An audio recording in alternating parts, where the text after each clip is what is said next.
नमस्कार, मैं धर्मेंद्र कुमार, प्रवक्ता रचना शिक्षक प्रशिक्षण केंद्र जौनपुर। आज हम चर्चा करेंगे DED-SC IDNHI सेमेस्टर 4 का यह कॉमन पेपर है। पेपर नंबर है 11। पेपर का नाम है inclusive education for children with disabilities, अर्थात दिव्यांगजन बच्चों के लिए समावेशी शिक्षा। पेपर 11 में यूनिट 4 आप लोगों को ऑनलाइन टीचिंग पढ़ा दिया गया है। आज हम जो चर्चा करेंगे यूनिट 5।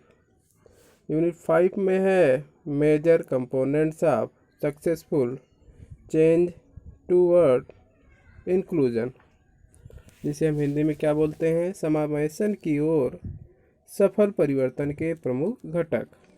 ठीक है, तो 5 यूनिट की सभी यूनिट है जिसके बारे में चर्चा होगी वह है कम्युनिकेशन। ठीक है, जिसे हम हिंदी में संप्रेषण बोलते हैं। ठीक है, तो संप्रेषण क्या है आइए देखते हैं हम। तो शिक्षा के क्षेत्र में संप्रेषण की अत्यंत महत्वपूर्ण भूमिका होती है, चाहे वह किसी भी प्रकार का शिक्षण प्रशिक्षण हो।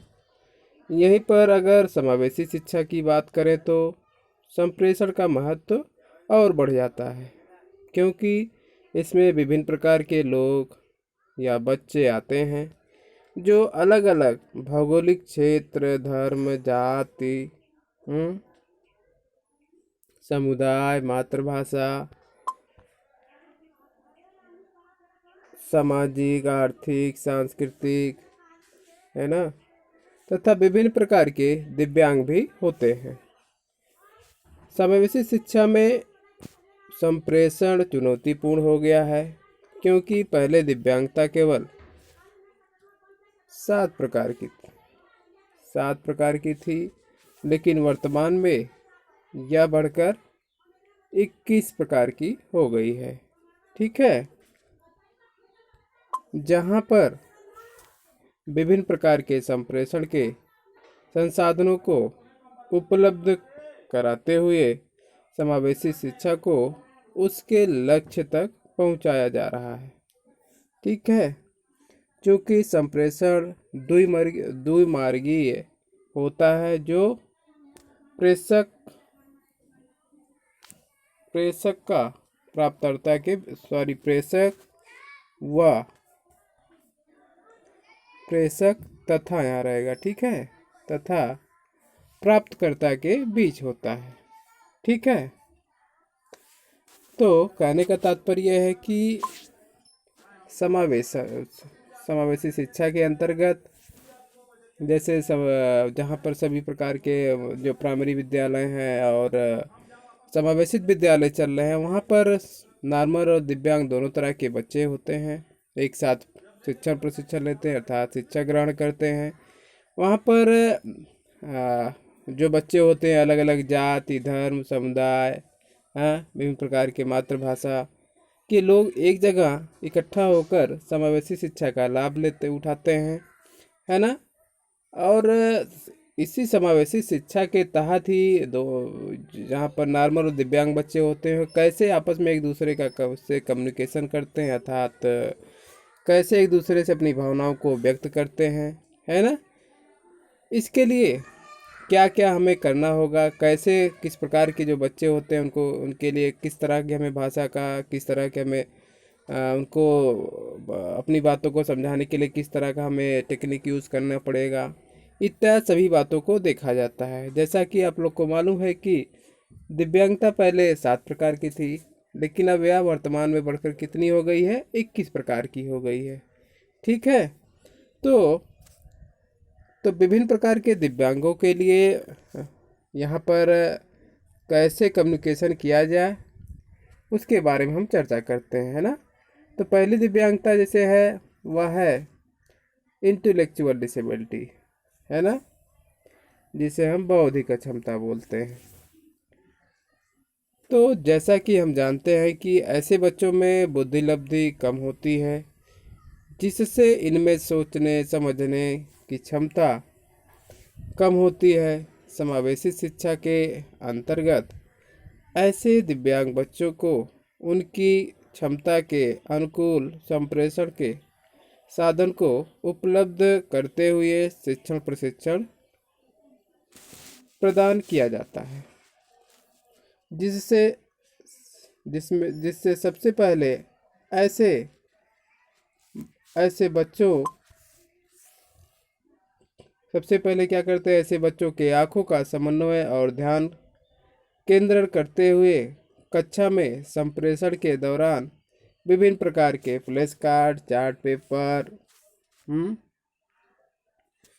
पेपर, चित्र, मॉडल, वास्तविक वस्तु, ऑडियो वीडियो, है ना, एवं क्या सरल भाषा तथा अन्य वैकल्पिक साधन उपलब्ध कराया जाता है, जिससे बच्चे को स्वतंत्रता पूर्वक सोचने समझने अवसर व संसाधन मिल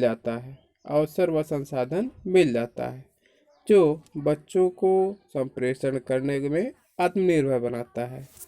तो कहने का तात्पर्य है कि संप्रेषण के लिए हम सबसे पहले यदि बात करते हैं तो इंटेलेक्चुअल डिसेबिलिटी जिससे ग्रसित जो बालक होते हैं, अब उनको कैसे हम कम्युनिकेशन कराएंगे, उसके लिए क्या करना है कि जैसे जहाँ पर भी समावेशित विद्यालय चल रहे हैं वहाँ पर यदि मान लीजिए जो मानसिक मंद बच्चे या बौद्धिक अक्षम बच्चे जो हैं वहाँ पर शिक्षा प्रशिक्षण ले रहे हैं और उनको कम्युनिकेशन करना, उनको संप्रेषण करना, अपनी बातों को या अपनी भावनाओं को दूसरे से व्यक्त करना है, तो कैसे करेंगे। तो सबसे पहले यह है कि जो बौद्धिक अक्षम बच्चे होती हैं उनके जो आईक्यू लेवल होता है, उनका जो बुद्धि लब्धि होता है, अर्थात वह नॉर्मल बच्चों से अपेक्षा कम होती है तथा इनके सोचने समझने की भी क्षमता कम होती है और किसी भी बात को बहुत जल्दी भूल जाते हैं, है ना। तो अपनी भावनाओं को मान लीजिए व्यक्त करना है तो व्यक्त करने के लिए किसी भी भाषा को व्यक्त करने के लिए इन्हें सोचना पड़ेगा हमें कैसे अपनी बातों को कहना है ना, किस शब्दों का कैसे प्रयोग करना है, अपने से बड़ों का सम्मान के लिए कैसे हमें नमस्ते करना चाहिए या हमें चरण स्पर्श करना चाहिए, है ना। इसके साथ साथ अपनी बातों को कैसे हम दूसरे से कहें, इनका इन्हें पूर्ण रूप से ज्ञान नहीं होता है। इनके लिए उसी प्रकार इनके लेवल के अनुसार इन्हें क्या दिया जाता है, शिक्षण प्रशिक्षण दिया जाता है ना। क्योंकि ये बच्चे क्या होता है, इनकी आईक्यू लेवल कम होने के नाते इनकी जो क्षमता है नॉर्मल बच्चों की अपेक्षा कम है। तो जो शिक्षक होते हैं, जो स्पेशल एजुकेटर होते हैं, इन्हें संप्रेषण के लिए इनको क्या करना पड़ता है, इनके अनुरूप क्या करने होते हैं, मान लीजिए फ्लैश कार्ड, चार्ट पेपर या मॉडल, है ना, या ऑडियो वीडियो, इन सारी संसाधन के द्वारा ऐसे बच्चों को शिक्षण प्रशिक्षण देते हैं, है ना। तथा जिससे ये बच्चे भी अपनी बातों को, अपनी भावनाओं को दूसरे के सामने व्यक्त कर सकें, है ना। मान लीजिए ये बच्चे वहाँ पर समावेशित विद्यालय चल रहे हैं, वहाँ पर अपनी बातों को मान लीजिए अपने में बात करनी है, अपने या नॉर्मल बच्चों से बात करनी है, तो कैसे व्यक्त करें। तो इन्हें भी एक प्रकार से अवसर देना चाहिए कि ये भी अपनी भावनाओं को व्यक्त करें एक दूसरे के सामने, जिससे इनमें किसी प्रकार की कुंठित की भावना ना हो, है ना। तो इन्हें भी इसके लिए सबसे पहले हमें क्या करना है, आई टू आई कांटेक्ट करना है, इनका ध्यान केंद्रित करना पड़ेगा, जिससे जब ये इनका ध्यान केंद्रित होगा तो वो अपनी आप जो कहेंगे आपकी बातों को सुनेंगे। जब आपकी बातों को सुनेंगे तो उसका प्रत्युत्तर देने का प्रयास करेंगे, या गलत सही प्रयास उत्तर देंगे तो आप उसे बताएंगे इस बात को या इस शब्द को ऐसे न ऐसे बोला जाता है ना। तो इन सारी चीज़ों को ध्यान में रखते हुए इन्हें कम्युनिकेशन करने का प्रयास कराया जाता है, या कम्युनिकेशन कैसे किया जाता है, इन सारी चीज़ों को सिखाया जाता है। ठीक है। तो अब दूसरी जो दिव्यांगता है वह है कि हियरिंग इम्पेयरमेंट। यदि हम श्रवण बच्चम बच्चे की बात करें तो उनको कैसे हम कम्युनिकेशन करना सिखाएंगे, इसके तहत हम देखते हैं जहाँ पर भी समावेशित विद्यालय चल रहा है उनको भी कैसे, एचआई बच्चे हैं तो उनको कैसे कम्युनिकेशन कराना है। तो श्रवण बच्चों को सुनने व बोलने संबंधी समस्या होती है ना, जिसको ध्यान में रखते हुए समावेशी शिक्षा के अंतर्गत बच्चों की वर्तमान आवश्यकता अनुसार उन्हें क्या करते हैं, सांकेतिक भाषा, हियरिंग एड तथा अन्य टीएलएम उपलब्ध कराया जाता है, जिससे स्वतंत्रतापूर्वक संप्रेषण करने के लिए अवसर व संसाधन का विकल्प प्रदान होता है, जो उन्हें संप्रेषण करने में सफल बनाता है। यदि यहाँ पर भी समावेशित विद्यालय चल रहे हैं, वहाँ पर नॉर्मल दिव्यांग बच्चे हैं, है ना, तो जो वहाँ पे दिव्यांग बच्चों में यदि वहाँ पर कोई श्रवणबाधित बच्चा है ना, तो यदि इस तरह के बच्चे जो हैं उनको अपनी बातों को, अपनी भावनाओं को एक दूसरे के सामने व्यक्त करना है या संप्रेषण करने के लिए वहाँ के जो टीचर्स हैं, जो स्पेशल एजुकेटर हैं, इनको कैसे कम्युनिकेशन करना है, उन्हें साइन लैंग्वेज के माध्यम से इन्हें सिखाया जाता है ना, कि इस शब्द को कहने के लिए आपको ये इशारा करना, यह संकेत करना है ना। कुछ वो भी होता है कि फेस मतलब मुंह का, चेहरे की आकृति या हाव भाव के माध्यम से किसी शब्द को बोलने के लिए चेहरे का हाव भाव कैसा होता है उसको बताना है, उसके माध्यम से बताना है ना। इसके साथ साथ इन्हें क्या करना है, हियरिंग एड देना है ना, जिसके माध्यम से बच्चे किसी शब्द को सही तरीके से सुन सकें। जब इनको सुनाई देगा तभी वो अपनी बातों को क्या साइन लैंग्वेज के माध्यम से अपनी बातों को उसका उत्तर देंगे या प्रत्युत्तर देंगे कि इसको हम किस तरह से अपनी बातों का उसका जवाब देना चाह रहा है, उसको ध्यान में दिया जाता है। अब इसके लिए भी टीचर्स क्या होते हैं, इनके लिए प्रयास करते हैं कि ये भी अपनी भावनाओं को दूसरे के सामने व्यक्त करें, इन्हें भी अवसर प्रदान करें, जिससे बच्चे समावेशी शिक्षा के तहत वो भी शिक्षा प्रशिक्षण का लाभ उठा सकें, है ना। तो इसी प्रकार से अचाई बच्चों को भी साइन लैंग्वेज के माध्यम से कम्युनिकेशन करना सिखाया जाता है। ठीक है, अब हम जो तीसरी दिव्यांगता है उसके बारे में चर्चा करेंगे, विजुअल इम्पेयरमेंट। ठीक है, जिसे हम दृष्टि अक्षमता बोलते हैं। तो दृष्टि अक्षम बच्चों के लिए उनकी दृष्टि समस्या को देखते हुए उन्हें वर्तमान आवश्यकता अनुसार चश्मा, लेंस, ब्रेल लिपि, सरल व स्थानीय भाषा, बड़े अक्षर में मुद्रित पुस्तक, स्पर्श प्रशिक्षण, ऑडियो वीडियो संसाधन, वॉइस आउटपुट, ऐड या एप्स, मॉडल, वास्तविक वस्तु इत्यादि उपलब्ध कराया जाता है ना, जिसके द्वारा बच्चे सरलतापूर्वक सार्थक संप्रेषण करते हैं और समावेशी शिक्षा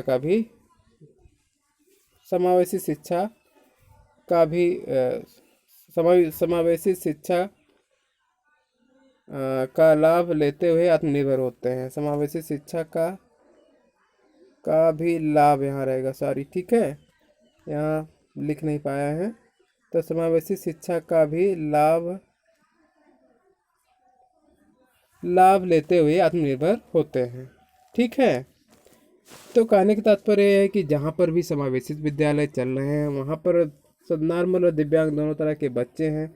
यदि दृष्टि अक्षम बच्चे या वीआई बच्चे हैं, उनको ऐसे बच्चों के साथ कैसे समावेशित किया जाएगा, अर्थात ये जो दिव्यांग बच्चे हैं, जो भी वीआई बच्चे हैं, वे कैसे अपनी भावनाओं को दूसरे के सामने व्यक्त करना है या अपनी बातों को कैसे एक दूसरे के सामने व्यक्त करना चाहते हैं, उसके लिए भी वहाँ पर जो स्पेशल एजुकेटर हैं उनको ध्यान में रखते हुए उनकी आवश्यकता अनुसार उन्हें क्या ज़रूरत पड़ती है, मान लीजिए वहाँ चश्मा उनके अनुसार लेंस, ब्रेल लिपि, है ना, सरल स्थानीय भाषा का इत्यादि का प्रयोग करते हुए इन्हें क्या किया जाता है, कम्युनिकेशन करना सिखाया जाता है। ठीक है, मान लीजिए ये ऐसे बच्चे को दिखाई नहीं देता है तो इन्हें सुनाई देता है ना, तो इन्हें क्या करना है कि अपनी बातों को व्यक्त करने के लिए इन्हें कोई भी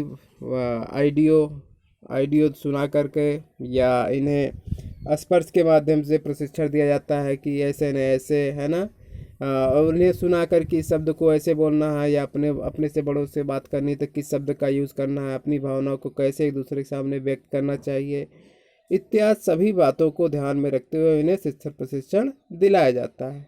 ठीक है, जिससे ये बच्चे क्या करते हैं, समावेशी शिक्षा का भी लाभ उठा सके, है ना, जिससे लाभ उठा सके। और इनके द्वारा ये बच्चे मान लीजिए इन्हें कोई शिक्षा से संबंधित कोई भी पढ़ाई लिखाई करना है या कोई पुस्तकें पढ़ना है, तो इनके लिए क्या है कि बड़े अक्षरों में मुद्रित पुस्तकें हैं या ब्रेल लिपि इत्यादि सभी के माध्यम से बच्चे शिक्षण प्रशिक्षण ग्रहण करते हैं, है ना, जिसके द्वारा ये बच्चे अपने साथियों जो नॉर्मल बच्चे हैं उनके साथ सही तरीके से कम्युनिकेशन कर सकते हैं और समावेशी शिक्षा का लाभ लेते हुए आत्मनिर्भर हो सकते हैं।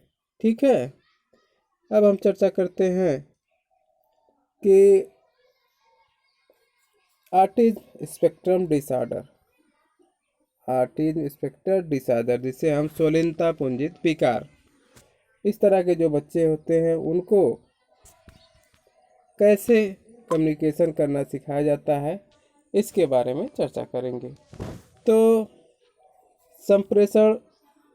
सोलिन बच्चों को समावेशी शिक्षा से जोड़ना कठिन कार्य होता है। ऐसे बच्चों के सफल संप्रेषण के लिए सर्वप्रथम उनका ध्यान केंद्रित व आँखों का समन्वय किया जाता है।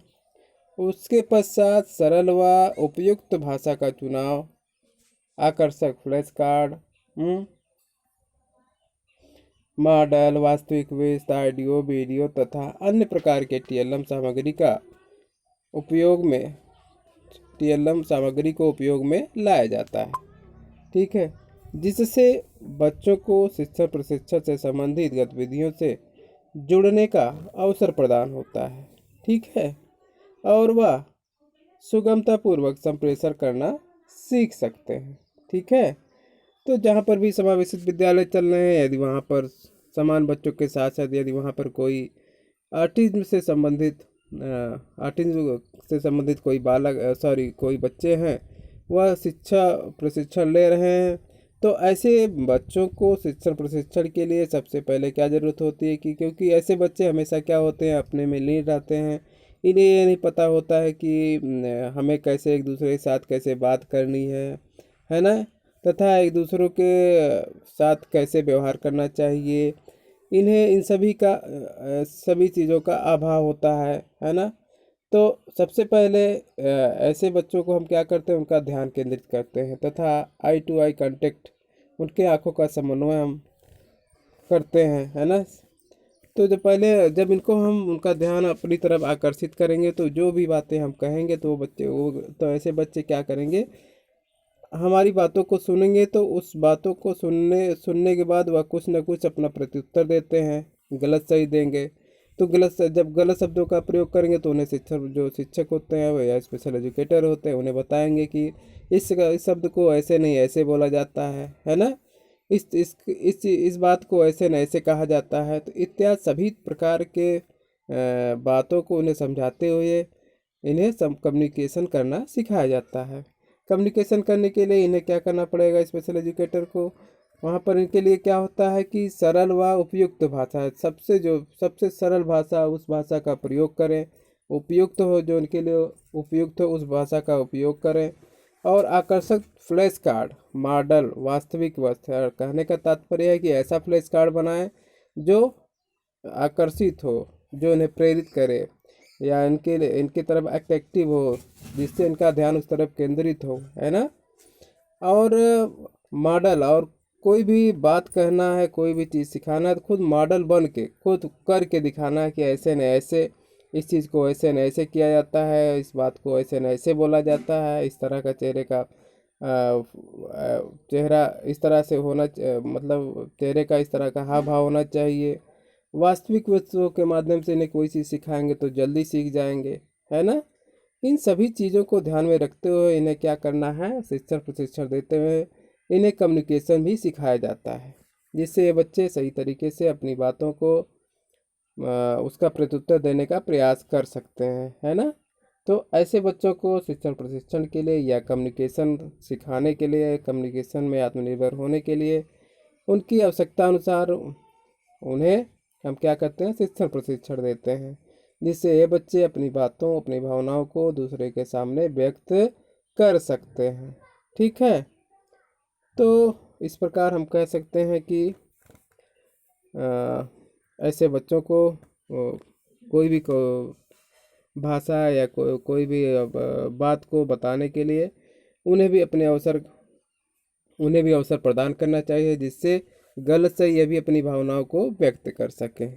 ठीक है, तो इस प्रकार हम अब देखते हैं कि अतः समावेशी शिक्षा को बेहतर बनाने और दिव्यांग व सामान्य बच्चों का संप्रेषण करने के लिए संप्रेषण को गुणवत्तापूर्ण बनाना अत्यंत आवश्यक है, जिसके लिए समावेशित विद्यालय में बच्चों के शिक्षण के अनुकूल वातावरण, प्रशिक्षित शिक्षक, उपयुक्त व सरल भाषा, टीएलएम, स्थानीय स्रोतों से निर्मित आकर्षक एवं उपयोगी, है ना, तकनीकी संसाधन जैसे ऑडियो वीडियो उपकरण, प्रोजेक्टर, सॉफ्टवेयर, टच स्क्रीन, है ना, इत्यादि को प्राथमिक रूप से उपलब्ध कराया जाता है, जो बच्चों को सार्थक संप्रेषण करने और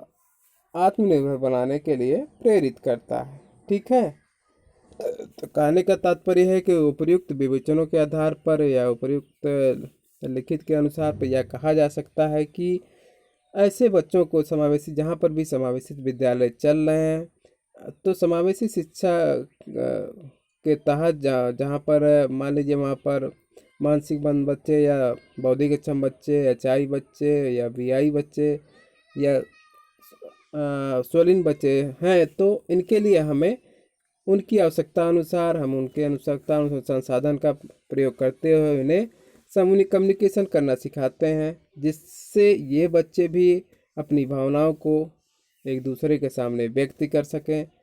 ठीक है, इन सारी बातों को ध्यान में रखते हुए ऐसे बच्चों को कम्युनिकेशन करना सिखाया जाता है। ठीक है, तो आज का ये टॉपिक यहीं समाप्त होता है। तो इस टॉपिक से संबंधित मैं आप लोग को एक क्वेश्चन दे रहा हूँ, जिसका आंसर आप हमें असाइनमेंट के तहत लिख कर भेज सकते हैं, है ना। तो पहला तो क्वेश्चन नोट करिए। समावेशी शिक्षा के अंतर्गत विभिन्न प्रकार के दिव्यांगों को किस प्रकार से सफल संप्रेषण के लिए प्रयास किया जाता है, चर्चा की। एक बार फिर से नोट करिए। समावेशी शिक्षा के अंतर्गत विभिन्न प्रकार के दिव्यांगों को किस प्रकार से सफल संप्रेषण के लिए प्रयास किया जाता है, इसे में आगे और जोड़ लीजिए, चर्चा कीजिए। ठीक है, चर्चा कीजिए। ठीक है,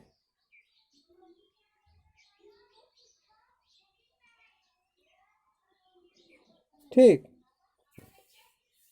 तो आप लोग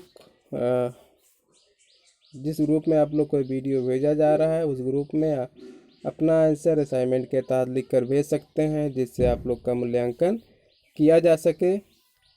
तो आज का टॉपिक यहीं समाप्त होता है। नेक्स्ट हम फिर आप लोग के साथ फिर नए टॉपिक के साथ फिर मिलेंगे। तब तक के लिए धन्यवाद।